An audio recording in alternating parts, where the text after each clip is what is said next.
ketika Waraqah bin Naufal itu sudah ngakui kalau Muhammad ini nabi, niku ngendikane lucu. Ya letani fi hajatan khina akhrajaka qaumuk. Aku sayang wis tuwek, cung umpama ijek kuat ngono. Andaikan saya nanti masih kuat, itu saya ingin bela kamu. La ansurannaka nasron mu'azzaron. Saya pasti membela kamu mati-matian. Nabi ya mboten ngerti, lagi-lagi tidak ngerti. Tapi saya ulang lagi, tidak ngerti yang sifatu madkhin. Nabi ngendikan awamu khrijiyahum. Kalau kiai-kiai sarang ya maknane itu khabar muqaddam mubtada awamu khrijiyah ana ta iku wong sing ngetono ingsun hum te kaumi. Saya ini Quraisy, saya ini terpandang, keluarga saya orang terhormat, masa iya kaum saya ngusir? Kan nggak kebayang ya, misalnya Gus Ahmad diusir wong Pasuruan, Putu Mbah Hamid, orang-orang terhormat kan nggak kebayang diusir. Makanya Rasulullah itu juga GR, masa iya saya ini anaknya Abdullah, anaknya Abdul Muthalib, orang terpandang kok di. Tapi Waraqah bin Naufal ngendikan, "Cung, aku wis tuwek, sayang saya tidak menangi kamu ketika kamu diusir." Lu coba kalau itu nggak ada bukunya, nggak ada referensinya kan nggak tahu. Terus Nabi Muhammad protes, awamu khrijiyahum, masa saya ngalami diusir? Terus beliau ngendikan, tidak ada orang yang seperti kamu illa udiya, kecuali dimusuhi. Wa iyudrikni yaumuk ansurka nasron ma'zaron. Andaikan saya menangi itu, pasti kamu saya bela. Ternyata akhirnya Nabi diusir, dan itu Waraqah tahu, Khadijah tahu. Maka menurut pakar-pakar tarikh, andai kan kita secara ngawur, secara objektif, kadang objektif ya ngawur, mereka terus gak sopan. Kadang objektif ya ono ngawur, mereka terus gak sopan. Awaluman amanah mutlakon itu pilihannya kalau tidak Khadijah itu Waraqah. Nggak mungkin Abu Bakar, kalau kita boleh ngelamak, boleh ngawur sidik-sidik. Karena pertama yang diceritani beliau Nabi itu Khadijah. Berarti awaluman amanah harusnya Khadijah, karena pertama yang. Tapi pertanyaannya dibalik, Khadijah pas iman itu rodok-rodok mamang sebelum terkonfirmasi dengan Waraqah. Jangan-jangan Waraqah. Nah, terus akhirnya di kitab-kitab dibak berjanji supaya ngikuti adat-adat ulama, ya ngikuti adat-adat madzhabuna semua. Awaluman amanah minar rijal Abu Bakar, wa minan nisa Khadijah, wa minas sibyan Ali, wa minal mawali Zaid bin Haris. Karena ahli sunnah wal jamaah itu gak kepengen objektif tapi ngelamak. Lu mau awaluman amanah mutlakon kok ono skor. Makanya sekarang di pejabat juga mulai usum kan, pemimpin umum, pimpinan. Mereka kadang sing wakil itu rada isin dadi wakil itu. Supaya terhormat semuanya disebut apa? Pimpinan. Iya, ketua umum terus ketua itu sudah mulai berperadaban. Iya, ketua. Umumnya ketua. Iya. Umumnya ketua. Jadi ini cerita ya. Makanya kitab-kitab ahli sunnah wal jamaah itu nyebutnya itu awaluman amanah minar rijal Abu Bakar, wa minan nisa Khadijah, wa minas sibyan Ali, wa minal mawali Zaid bin Harisah. Andaikan pertanyaannya agak objektif, yang mutlakon siapa? Dari sekian pemenang, yang pemenang sejati siapa? Mesti debatnya tuh antara Khadijah dan Waraqah. Tapi gue niku objektif sing ora bener, susah nggak hukum adab ya rasa kecangkeman. Akhirnya tadi awaluman amanah tapi dari kelompok rijal, dari kelompok nisa. Tapi secara logika, wong pertama yang diceritani Khadijah, dan ketika Nabi umur 25 nganti direwangi wong permaisaroh ya karena sudah. Ya, tapi kalau itu dipakai, jangan-jangan Bukhairah, malah panjang lagi kan? Jangan-jangan Nas Turo, ya mungkin. Buktinya orang Raja Habasyah, ketika dia dibacakan surat Maryam oleh Ja'far bin Abi Thalib, dia langsung iman. Inna hadza wa ma nazala ala Musa lamin miskatin wahidah. Ini dengan yang dibawa Musa itu dari mata air yang sama, dari sumber yang sama. Kemudian dia juga iman. Guys, daripada geger-geger ngono ora usah ngono, ana minar rijal, minan nisa, minas sibyan, minal mawali. Jadi ahli sunnah itu ulama yang nggak suka objektif kalau itu punya akibat ngelama. kerepotan. Corong Jawa itu kerepotan, ribet. Misalnya ono wali terkenal terus urip ning daerah tertentu, tapi ning kono iku numpang iku lho, Karmin dhisik tanah sing dienggo tanahe Parman. Wali kok numpang kan yo ora enak. Ya cerita ngono iku ya objektif nyatane tenan awal-awale, tapi kono koyo wong drengki kan cerita gitu itu koyo. Jadi sebetulnya konstruksi nubuah itu panjang. Bahkan kalau di kitab Sirah Nabawiyah itu mulai Yaman kuno itu sudah ada diskusi Nabi akhir zaman. Nah, Ka'bul Akbar ini orang yang agak sembrono. Dia itu kitab yang dibaca itu Taurat, dan dia masyhur itu kan Al-Hadis Susani an Yasar bin Ato an Ka'bil Akbar satrusnya ila sifron wahidan karena yaktimu wa idkhiluhus sunduk. Ka'bul Akbar itu menangi Kanjeng Nabi, tapi dia hanya punya dua data, maulidu bi Makkah wa hijratuhu Madinah. Lah dia data yang dia baca wa sultanuhu bisyam. Sentral Islam nanti itu di Syam. Lah Ka'bul Akbar itu tidak menangi kemenangan Syam. Rasulullah itu tidak menangi kemenangan Syam. Sehingga cara dia data ini kurang satu. Makanya dia belum Islam. Ketika Umar radhiyallahu anhu membuka Syam, berarti sudah masuk wasultanuhu di Syam. Baru Ka'bul Akbar masuk Islam karena menurut dia datanya adalah jenis data yang memasukkan wasultanuhu bisa. Tapi data yang di Khadijah cukup tudhilluhul ghamama tuti'uhus sahaib. Jadi yo ribet. Tapi saya ulang lagi, tapi syaratnya Nabi tetap layak roh wa layak tub, supaya nggak ada ingin pelantikan, nggak ingin jaga citra. Ya. Jadi Nabi nggak ada proposal, nggak ada foto-foto. Ya sudah saya teruskan. Biar ngerti sama nanti kalau suatu saat sama ngaji tafsir, kok ada ayat makun tatadri mal kitabu walal iman, wa makun tatarju ayyulqa ilaikal kitab. Biar tahu betapa Nabi ini ummi yang justru jaga tingkat orisinilitas. Jadi umminya Nabi itu biar orisinil, tidak terdikte oleh nafsu, oleh pikiran, oleh taktik, oleh strategi, tidak ada semua. Semuanya itu nubuah. Makanya madzhab Ahlussunnah apa? Walam takun nubuwatun muktasabah walau raqa fil khairi la aqobah balda ka fadlu wa yu'tihi liman yasha'u jallallahu wahibul minan. Jadi syaratnya Nabi itu nggak ada ikhtiar. Dan ketika dikasih juga nggak boleh tirakat dulu. Ya sudah alami saja. Yo Nabi itu gua kira niku mboten tirakat kok jenengan mute mboten nggih sangu bekal. Sehingga mboten rokokan. Ora kowe bekal terus ape tafakur go rokok sak wes. Kok sudah tutut delok langit jare tafakur. Wah ribet go kopi sak tremos, go mie sak kerdus mboten ngoten. Ya tahannas, wa yatazawwad itu betul napa? Bekal. Betul sah. Pun kula terusno nggih. Engko sing takon mboten wani Mbak Idris ya aman. Fa inna kulla mubtadi'in wa dhalin yafhamu ahkamu al-batilah minal kitabi was sunnah. Awal dari kesesatan adalah orang langsung mengambil dari Quran dan sunnah, tidak ngikuti panduannya ulama. Kayak tadi, misalnya ngambil Quran wa antasma'u bainal ukhtain. Yang haram itu hanya jamu bainal ukhtain, yang lainnya ya enggak disebut di Quran, itu gendeng bareng. Walhal annahu la yuhni minal haqqi syai'a. Cara ngambil Quran tanpa ulama itu tidak bisa mendapatkan kebenaran sama sekali. Nah ini yang hebatnya Mbak Hasyim untuk solusi Indonesia. Wala yajibu alal ami iltizamu madzhabin fi kulli hadisatin. Tidak harus orang banyak itu ngikuti madzhab tertentu.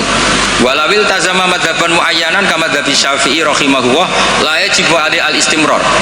Ketika sudah bermadzhab Syafi'i tidak harus dia selalu Syafi'i. Bal yajuzu lawul intiqal ila ghairi madzhabi, dia boleh intiqalul madzhab. Ini yang dipakai Mbah Mun, yang dipakai guru-guru kita. Dulu Ki Hamid semuanya ya kalau ada kejadian biasanya juga intikal apa? Madzhab yang masyhur ya Imam Syafi'i mengatakan intiqadu wudu'il lamis wal malmus. Yang megang maupun yang dipegang batal. Oke, dalam kondisi normal seperti itu, tapi nanti setelah tawaf dong ikuti madzhab napa? Maliki, bahwa menyentuh perempuan asal tidak syahwat itu ndak batal. Ada yang bilang pokoknya nggak batal. Catatan tidak syahwat kayaknya ada keberatan itu. Tapi itu artinya intikal. Masjid juga gitu. Saya sering ditanya orang, Mbak Idris itu masjid di kampung-kampung itu kan mau ditingkat. Bekas tanah itu wong dikai ora gelem mergo tanah wakaf. Nah gak dibuat nglumbruk. Bekas bangunannya nek dirubono nglumbruk. Dibuat ra oleh tanah wakaf, nak dibaro di situ nglumbruk. Nah, itu kalau kita ada intikal mazhab Hanafi bahwa wakaf itu atiyatun mahdhah, nggak bisa. Akhirnya kalau saya ditanya, ya nek iku problem gak no cahaya yatim tak no imam masjid sing rodok diutang seneng didol dari kebaikan ke kebaikan yang lain, karena keberadaan barang-barang bekas ini sudah doror, sudah ganggu, sudah tidak lagi maslahat ya. Tapi seperti itu tetap intikal mazhab, karena kalau mazhab Syafi'i itu kan wakaf la yuba wala yuhab wala yuros, pusing kan, pusing buatan, pusing. Makanya ya saran saya kalau ada masjid ismah ruboh ya kayunya yang layak, dan di situ sudah mau dibangun masjid mewah, kasihkan madrasah atau musola. Kalau nggak bisa kasihkan fakir miskin. Tapi yang penting dari kebaikan menuju kebaikan yang berbeda.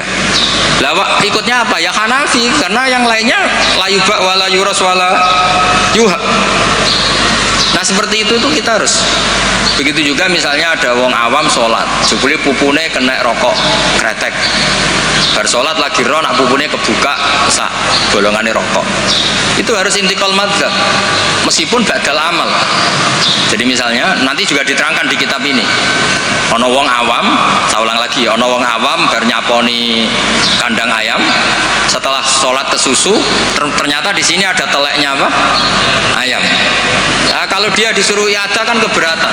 Ora potongan wali kon baleni sholat itu kan keberatan. Wong kiai dhewe nek kon iada keberatan apa meneh. Nah itu harus dibilangin, sudah tidak usah iada tapi jangan ulang lagi. Ngikuti madzhab Imam Royani, kalau Rasul makul tohir. Tapi baleni nih, tapi sakit ampun baleni malih. Itu sudah biasa, jadi boleh intikal madzhab walau ba'dal amal, meskipun setelah dilakukan. Kan dia intikal itu setelah amal. Nanti juga dibahas di sini, nanti tak teruskan. Ya jelas ya, wala yajibu alal ami iltizamu madzhabin fi kulli hadisatin. Nah, terus wal ami alladzi lam yakun lahu nazarun wastidlalun wa lam yaqra kitaban fi furil madzhab idza qala ana syafi'un lam yu'tabar hadza kadzalik bi mujarradil qaul. Wa qila idzal tazamal ami madzhaban muayyanan yalzamul istimrar alaihi li annahu itaqada annal madzhab alladzi intasaba ilaihi wal haq fa alail wafa bi mujabi itiqadi. Tapi niku mboten populer. Lah niki walil muqallidi taqlidu ghairi imamihi fi hadisatin. Seorang muqallid boleh ngikuti mazhab selain imamnya dalam satu peristiwa tertentu. Falahu ayuqallida imaman fi sholati zuhri masalan wa yuqallidu imaman akhar fi sholatil asri. Lah terus beliau ngendikan wa taqlidu badal amali jaizun. Taklid setelah melakukan amal itu boleh.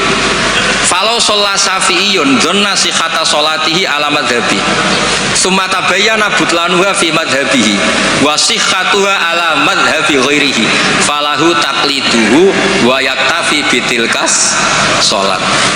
Enteng ya. Jadi misalnya saya Syafi'i goblok misalnya. Saya orang Syafi'i yang goblok. Berkeyakinan kalau sholat ono tletonge sapi itu batal. Lalalah bersolat terbukti basarung saya ada teletong sapi. Berarti kan saya meyakini sholat saya tidak sah. Terus ketemu Mbak Idris, serapopo cara madzhab beliau. Lah ini saya nggak perlu iadah, meskipun badal amal. Cocok ya? Loh, buat ini dewe bahasa, buatan dewe. Lebutan sama arah percaya sinauni ini mana nih geng? Kalau mau narik kalau sinauni kok kita beli. Gampang kan? Jadi taklid ba'dal amal itu boleh. Jadi misalnya ada lego tanah wakaf yang maslahat. Kadang-kadang kan ada posisi masjid yang zaman Sunan siapa itu strategi. Tahu-tahu kegerus zaman di situ tuh sangat nggak strategi sehingga ini mati masjid ini. Terus keputusan masyarakat situ masjid dipindah. Mau tidak mau harus intikal mazhab Hanafi. Cuma jangan juga yang beli ini orang fasik atau menjadi tempat maksiat. Jangan, misalnya dari masjid menjadi madrasah atau menjadi musola atau jadi rumahnya orang soleh. Pokoknya jangan ke adna. Kata Imam Subki boleh merubah wakaf syukur-syukur ila a'la. Sementing jangan ke maksiat. Karena mau dipertahankan sudah tidak mungkin. Misalnya tadi perkampungannya pindah, orang sudah ada ke situ. Terus barokah perubahan zaman, Islam trennya ada di situ lagi, itu kan ruwet. Nah, tanahnya jadi tol, misalnya terpaksa seperti itu, mau tidak mau. Kalau enggak dianggap melawan negara kan ribet. Nah, itu kalau nggak ada mazhab Hanafi yang anggap wakaf itu atiyatun makhdoh, lihat di Mizan Kubro, ya sudah terserah nazir yang sekarang masalahnya kayak apa. Itu kan banyak, saya tuh sampai bosen ditanya kiai-kiai kampung gitu, rata-rata ya antara kiai kolot mbak kiai modern. Biasanya lazim sing modern ra iso ngaji, benerane perubahan. Sing iso ngaji ora pati luwes, ribet ngadepi wong kotok ambek wong modern. Tapi enaknya masyarakat tuh kalau ada orang terkenal alim rada diwedeni, rada lumayan lah. Ya barokah itu kan nak takok sing jawab aku rada wedi. Jadi terkenal tidak untuk hadun nafsi, tapi untuk mempersempit konflik. Jadi karena hukum, ya saya ulang lagi, hukum itu kadang itu tidak objektif. Saya beri contoh ya, sama nggak usah tersinggung. Mazhab Syafi'i yang mengharuskan Jumatan orang 40, ya, itu juga dikritik oleh Fathul Mu'in. Tidak usah saya, Fathul Mu'in pun kritik. Kritiknya gini, kalau ada orang berpikiran harus iqamatul Jum'ah walau biduni arba'in, harus diikuti. Bahwa qawiyun, pendapat itu juga kuat, sebagaimana katanya Imam Bulkini. Orang yang latihan jadi kiai, yang latihan dakwah, syarat 40 itu aneh. Loh, kamu kan hidup di Pasuruan, sudah kota santri. Coba kalau kamu hidup di daerah Samin, wong sing gelem Jumatan wong 10 kok mbok syaratno 40. Jadi agama itu juga diuji di lapangan, jangan nuruti khayal ideal. Imam kudu macane fase, wong sing dadi imam wong iku, sing gelem ya wong iku, isane ya mok ngene iku. Mbok yo wong ku mikir, coba yang nuduhnya ku ideal. Zaman neng Mekah Nabi diuji wong kafir, neng Madinah diuji wong munafik, padahal ditunggoni Sayyidul Khalqi. Iku pelajaran nak dunya iki ngono iku ruwet. Dipimpin wong paling sempurna ya ono wae masalah. Pemene mbok pimpin kon, kowe wis masalah. Wis ora usah masyarakat kon dhewe wis masalah. Wis go masalah. Loh, saya pernah ditanya. Terus orang yang tidak peneliti itu biasanya membayangkan nggak 40 itu orang di pedalaman Pasuruan, di Bromo, di Tengger, di daerah-daerah gitu. Itu juga keliru. Sebetulnya yang potensi nggak 40 malah Islam kota. Islam kota ngeten Mbak Idris, kalau kasus di Jogja, di Jakarta, saya sering ditanya orang-orang kaya itu, Gus, saya mau bikin Jumatan, tapi orangnya kayaknya 40, orangnya paling 10 Gus, kalau nggak 20, tapi nanti 3 minggu lagi paling sudah 200. Itu pertanyaan Islam kota. Nah, karena saya lama di Jogja, juga banyak interaksi dengan orang-orang Jogja. Kasusnya itu gini Mas Ebul, kan ada perumahan elit, pengembangan bikin perumahan elit. Itu kan yang langsung ada masjidnya, ada paket, ada masjidnya. Lah yang datang situ pemilik rumah dok. Ternyata orang ini hanya orang 20, yang Jumatan 10, berarti hanya 10. Tapi nanti setelah 3 bulan, supirnya ikut, stafnya ikut, Soro Gosipul tukang buka pintu ikut. Aduh, wali kota mulai buka pintu ora gelem. Ikut ikut. Wah, akhirnya dia bilang nanti gue setelah 3 minggu minimal 200 yang Jumatan. Loh, saya tanya kok bisa? Ini supir saya belum ikut, ajudan saya ikut, tukang parkir belum ikut, tukang satpam belum ikut, tukang pintu gerbang belum. Ya aku ya biro-biro Islam kota klaim Jumatan, sudah lah Jumatan saja meskipun 40. Sama lihat di kitab Tadhkirun Nas, karangan seorang Habib, itu kitab Tadhkirun Nas. Cari di Anah, cari di semua kitab mazhab Syafi'i, mesti ngendikan syarat arba'in itu syarat ideal. Karena ngendikan Imam Syafi'i, kalau orang 40 itu pasti salah satunya wali. Imam Syafi'i tidak menangis, saya kumpul saya ulah kau ini kira mesti ono wali nih. Iya kan? Imam Syafi'i gak menang itu. Walau adanya wali. Dulu itu saking banyaknya orang wali, orang soleh, tiap ada orang 40 pasti ada. Sekarang kalau orang ribuan pun ada jaminan kalau ada walinya. Kalaupun ada jalur istri juda, jalur fakir sabar, mau jalur-jalur itu. Nah, itu kan kata kata siapa madhab Syafi'i itu absolut di ashabnya? Tidak mesti juga. Karena di level lapangan itu beda di level khayal ideal. Kalau khayal ideal inginnya imam yang terbaik, paham ya? Afqahuhum yang paling ahli baca, afqahuhum yang paling ahli fikih, asanuhum yang paling senior. Terakhir malah berat lagi, wa imamu qaumin wa hum lahu radun, dimami orang yang semuanya menerima. Lha apa pilkada apa dadi imam? Disurvei sih. Jadi misalnya saya dengan Gus Ipul survei dulu, Waliul Amri menang di urusan Waliul Amri, berarti menang wali kota. Kalau alam kayaknya menang saya misalnya, ribet kan. Akhirnya kan poinnya 1 banding. Nah, tinggal poin terakhir wa imamu qaumin wa hum lahu radun, konsensus kan. Polling dulu. Polling dulu menang wali kota kan bisa bayar dulu. Kiai kan tidak bisa. Paling ngancam sira milih saya neraka. Repot kan. Kan repot jadi. Tapi nyatanya ini cerita, nyatanya di tradisi guru-guru kita tidak seperti itu. Banyak Sayyid Muhammad tuh terkenal, beliau juga sering jadi makmum. Banyak wali-wali top yang kalau sholat kersane jadi makmum, yang jadi imam ya sering, jadi makmum ya sering. Akhirnya orang terus ya legowo saja, ya sendi sing gampang, tak usah repot. Karena syarat yang didhawuhna Nabi itu aqra'uhum afqahuhum, itu syarat ideal. Tapi syarat saya shollu khalfa man qala la ilaha illallah. Nah ini pentingnya ngaji, ini kembali ke ahli sunnah wal jamaah. Lah nek semacammu ngono, kowe ngaku ahli sunnah lah. Nah ora iso kecangkeman temen-temen iku ngaji ku yo angel. Paham ya, terus taklid badal amal tubuh boleh.